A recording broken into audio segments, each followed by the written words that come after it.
ইতিহাসের এমন ৫ জন মানুষ যাদের জীবন আজও রহস্যে ঘেরা। তাহলে জেনে নেওয়া যাক কারা সেই রহস্যময় ব্যক্তি। ইতিহাসের পাতায় এমন কিছু মানুষের নাম লেখা আছে যাদের জীবন আজও রহস্যে ঘেরা। তাদের নিয়ে অসংখ্য গল্প, কিংবদন্তি ও বিতর্ক রয়েছে। কেউ তাদের সাধক বলেন, কেউ দার্শনিক, আবার কেউ মনে করেন তারা ছিলেন সময়ের চেয়ে অনেক এগিয়ে থাকা অসাধারণ মানুষ। আজকের এই ভিডিওতে আমরা জানব এমন ৫ জন রহস্যময় মানুষের কথা যাদের জীবন আজও মানুষের কৌতূহলের বিষয়। ১. লালন শাহ। লালন শাহ বাংলা সংস্কৃতির অন্যতম রহস্যময় ব্যক্তিত্ব।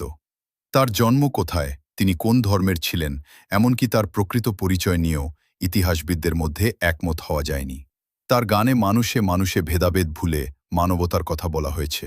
এই কারণেই তিনি আজও বাংলার অন্যতম প্রভাবশালী সাধক ও চিন্তাবিদ হিসেবে স্মরণীয়। ২. ভবা পাগলা।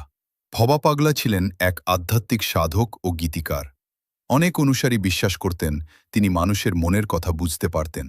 তার জীবনকে ঘিরে নানা অলৌকিক কাহিনী প্রচলিত থাকলেও সেগুলোর অনেকগুলোর ঐতিহাসিক প্রমাণ স্পষ্ট নয়। তবে তার গান ও আধ্যাত্মিক শিক্ষা আজও বহু মানুষের অনুপ্রেরণা। ৩. হাসন রাজা। হাসন রাজা ছিলেন একজন জমিদার, কিন্তু জীবনের এক পর্যায়ে তিনি আধ্যাত্মিকতার দিকে ঝুঁকে পড়েন। তার লেখা গানগুলোতে জীবনের অস্থায়িত্ব, ভালোবাসা এবং সৃষ্টিকর্তার প্রতি গভীর অনুভূতি ফুটে ওঠে। তার জীবন নিয়ে আজও অনেক কিংবদন্তি প্রচলিত আছে, যার সবকিছুর ঐতিহাসিক প্রমাণ পাওয়া যায় না। ৪.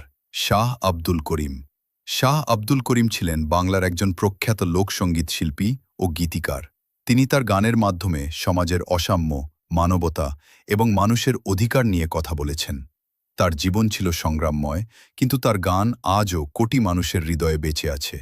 ৫. আতিশ দীপঙ্কর। বাংলার ইতিহাসে আতিশ দীপঙ্কর একজন বিশ্বখ্যাত পণ্ডিত। তিনি জ্ঞান অর্জনের জন্য বহু দেশ